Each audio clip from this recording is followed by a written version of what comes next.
Richie, there's been a lot of talk about, and this, was something that I was kind of told early in the week against Clemson, and I was kind of told this is not something you can put behind Patreon. This is not something you can tell anyone, but Luke is going to play this week. And the person that told me that was like, I will know if you said anything, so don't say anything. Started leaking out like on Saturday morning. I started getting texts like, hey, have you heard this? And I just kind of like played dumb and said like, nope, haven't. That's interesting, whatever. And then I saw some people that would know before the game, and they came by the tailgate and we talked, and I was told the same thing, and thought Luke was going to play in that game. I think Mike's plan was to play Luke. That's been reported now by 247 and other places, and that didn't end up being the way that it went. Luke didn't end up getting in the game. I thought Brock played well, and my thought was right. I'll try and put myself in Mike Norvell's shoes. My thought was that Mike probably thought the game would not be super competitive and probably thought, hey, I'm going to get the young kid some reps too. I'm going to have him play in this game some too. Sounds like the plan was maybe to put him in after the fourth or on the fourth drive. Brock threw a interception on the third drive, and so I think Mike didn't want to just pull him right after. Just optically, that would look bad. I understand that from Mike's perspective. Not wanting to be, one pick and you're out. What would that do to his confidence? What would that do to the fan base? Thinking like, oh, wow, that was a short leash. And then Brock led a touchdown drive on that fourth drive too. And so at that point, then do you pull him out right after a touchdown drive? Like it was just a weird place for Mike to be. I would assume Mike didn't think that Brock would have the success he did. Not because Mike doubted him, but Mike doubted him all year and wouldn't put him in. So yeah, I mean, maybe it was because he doubted him. All that said, never ended up playing Luke. And 247 reported, and I've heard some things too, that the Kromenhoek camp was not thrilled that they were told that he was going to play and then not play, which I very much understand. And I think I do think things have been smoothed over now. I don't think there's, Luke's not jumping in the portal tomorrow or anything like that. So I'll calm people down. I think that it's an interesting dynamic to, one, see if Luke plays this weekend. Two, maybe just another miscalculation by Mike. Like why would you either have to play the kid or don't tell him he's going to play. I understand things happen to change in games, and I'm not a Mike basher. I get it. But like, you shouldn't have told the kid that he was going to play to where then that starts to leak to other people through the week. And obviously it came out and was reported on Saturday morning. Like, we kind of think we might see both of them. Either you have to just kind of bite the bullet and put him in at some point, or don't make a guarantee to him that he's going to play in the game. Because, man, in this day and age of the transfer portal and the way that Brock looked, like, it would surprise me if both quarterbacks were on the roster when we get to January 1st. And just both guys are going to want to play next year, I think. And so it just seemed like a bit of a miscalculation by Mike to, one, either not play him, or two, just don't tell him that he's definitely going to go in. So anyway, thoughts around that? Yeah, I would bet a lot of money that one of those two, Brock or Luke, will be gone by January of next year or by December of this year, quite frankly. When you have two quarterbacks this close in which class they are in, and both believe they should be starting, they believe they should be QB1, and if they don't feel they will be, they're going to believe they can be QB1 at another Power 5 school, most likely. This is not a Tate Rodemaker situation where, he knew he wasn't going to be a QB1 at a Power 4 school, so he just went where he had to go. This is a situation where you have two quarterbacks who are both very, very highly recruited by elite schools, like by the likes of Ohio State and Georgia. They both, the patience runs thin these days, and I hate that. We would love to be in the Charlie Ward and even the EJ Manuel days where they were content being a redshirt junior before they actually started games. But those days are long gone. And I do think if Mike did tell Luke in his camp that he was going to get some action last week and he didn't, that was a huge unforced error on his part. Yeah. Just massive, quite frankly. And now does he put himself in a position where he feels obligated to get Luke in the game this week? Well, what if Brock comes out and he finds a rhythm early? Do you get into a Graham Mertz DJ Lagway situation before Mertz got hurt to where you're going back and forth, or a Drew Weatherford, Xavier Lee back from my time in college situation where you're just trying to keep everybody happy. Bobby Bowden used to say, if you have two quarterbacks, you don't have one quarterback. And I do think that truly is the case. So if Brock comes out and he does find himself in a rhythm early and the offense is moving the ball and things are going well, okay, are you just going to try and find a drive to just shove Luke in there?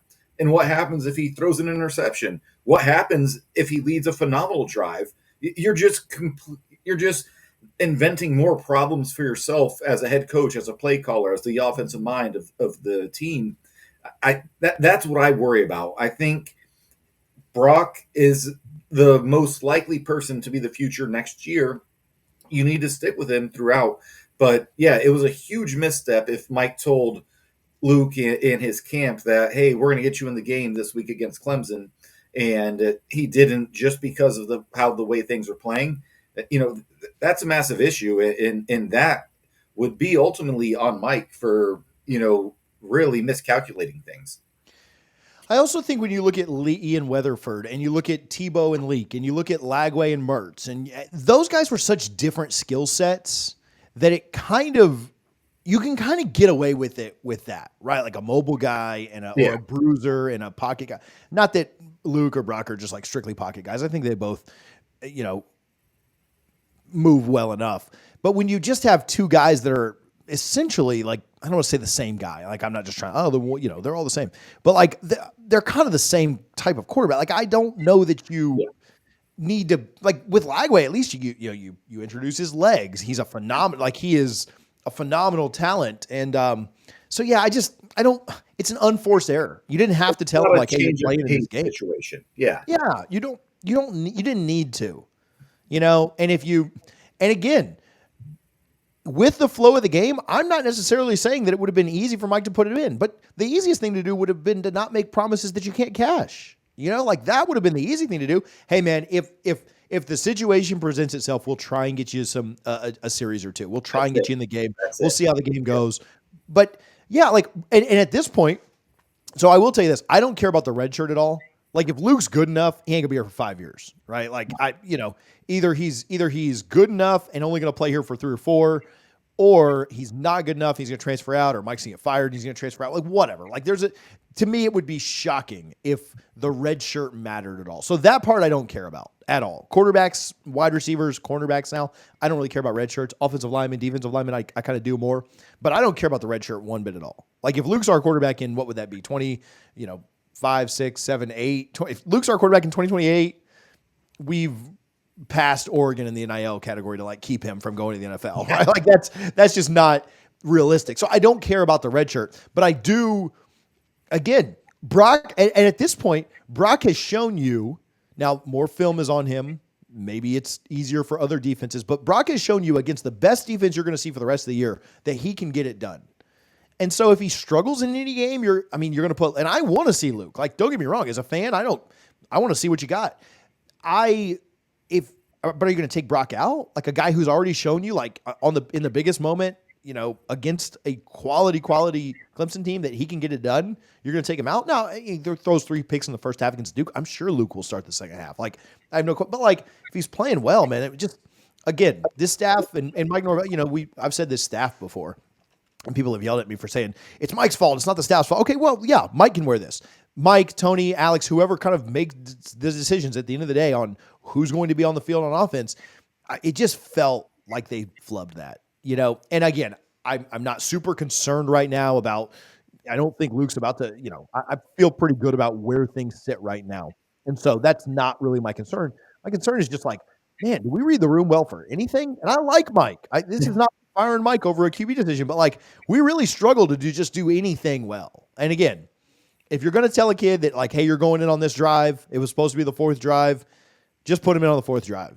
Like, just do it. And I get it. There was a pick the one before, and Brock did well on the 4th drive. But if you're going to do it, like, people, when you tell, Brock was frustrated that he didn't get in against Memphis. I think a team that I think he had family in town and thought that he would maybe get a chance if things didn't go super well. DJ wasn't playing super well in that game. I think Luke had, obviously, I know Luke's family was there.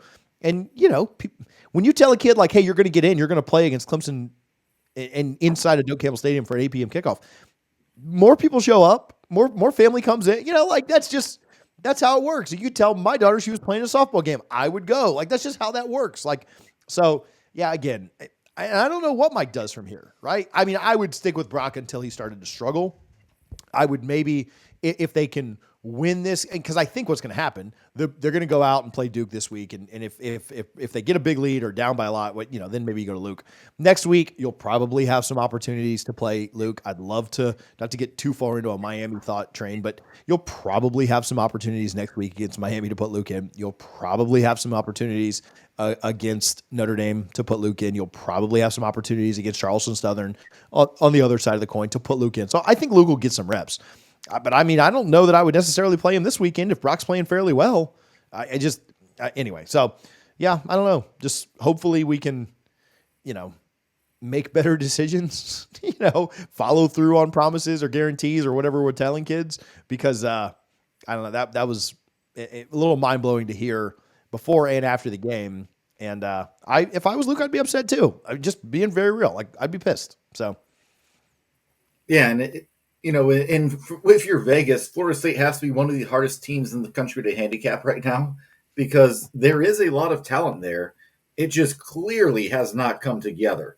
Like if you were to ask, a Kalen DeBoer or a Steve Sarkisian or a Ryan Day, hey, pick a roster that you want to coach, whether it be Florida State or Duke's, they're going to pick Florida State's every single time.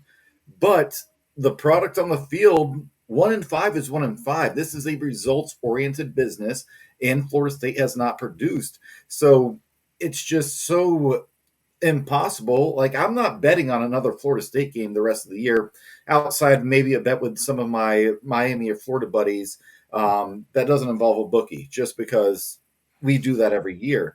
But it's just insane when you look at Florida State on paper. And I know we've had a lot of season-ending injuries, and a lot of guys out, and things just have not worked out the way we thought they would. But man, it's just baffling how a team that on paper could be this talented, if I had to guess, and I don't know this for a fact, at the very worst, top 15 payroll in college football when it comes to NIL, and you're 1-5. It just makes no sense to me, TJ. So the other thing I'll say as we maybe talk about this and then get into the Duke game is it is encouraging to me. Now, some of this by necessity, some of it just because I think Mike thinks it gives them a little bit better chance to perform. They have gone to a little bit more youth. I mean, obviously Brock was one you had to do because DJ's hurt. A couple of freshmen or a couple of younger guys starting at guard between Early and Otto, which the guard play at Florida State this year has not been great. Actually, Richie Ferguson did an okay job, but they haven't been very good at guard. And obviously, Ferguson, Jones, others just whether it be from injury or just not playing super well, like that's not been very good. And then your outsides of Byers and Washington, Smith in the middle. Hopefully Smith has kind of a bounce back game. Interested to see some of the youth out there. Hakeem Williams listed as a starting wide receiver. Kentron and Darion kind of pushed down the depth chart a little bit. I think that's encouraging. Hopefully you see Jaylen Brown play more. I guess if he takes one snap, he'll play more than he did last game, which still haven't really figured out what happened there. It was not injury related, I've been told. So yeah, not sure why he didn't play, but and then in the back, KJ Kirkland playing over Hussey seems like a good decision. It does seem like more of a youth movement. We'll see, what you get out of that. I think, within a youth movement, you're going to get more mistakes, but you're also going to find out more about what the future holds. So I don't know how much of that Mike wanted to do or how much he just feels like his hand is forced. Well, Hussey's not injured. So yeah, that's just one where I think they feel like they got a better chance with Kirkland back there than Conrad. But I am interested to see the young guys as those reps continue to increase over the next, 6 weeks, 7 weeks with the bye. Because I do think that's we've been calling for a youth movement since BC. I do think that's kind of the move, and that's the way you should be playing this into the schedule out. Yeah, and I think to your point, some of it was out of necessity, and I guess my only frustration is that we wish we had seen this maybe a little earlier in the season. And not maybe. to be fair to Mike, giving up on the season 2 games in, that's really hard for a head coach to do. But based on the expectations we had, and I know Mike had for this team, your season was over after your second game in week one. Like it was done, and we're going to start to see it. And I do actually have a surprising amount of optimism heading into the final stretch of the schedule, these final 6 games. And that probably surprises some people, but I have my reasons for it. I think, if you have, a last year guy who's still busting his tail in practice and doing everything the right way, showing up early for workouts and just doing everything that you would expect out of someone who hopes to be in the NFL next year, of course you don't bench them for a younger guy. You keep playing them. But if you have another guy who's an older guy and, maybe he's showing up right at 6 a.m. when you're due at 6 a.m. or, you look at the game tape and he's just not doing what he needs to do. Yeah, start getting those guys on the bench. Unfortunately, yeah, you might hurt the culture a little bit this year, but if those younger guys step up, then you're helping it moving forward. So that's kind of where I'm at right now. Yeah, I also don't even know, like, not to be super, super negative here, which is, I guess, what I'm about to do, but I don't even know. I mean, how much culture, matters at this point. You're Yeah, just kind of like that's trying to fair. get through and trying to get, on and get to a point where you can just get to December and hold on to as much of the signing classes as is physically possible. So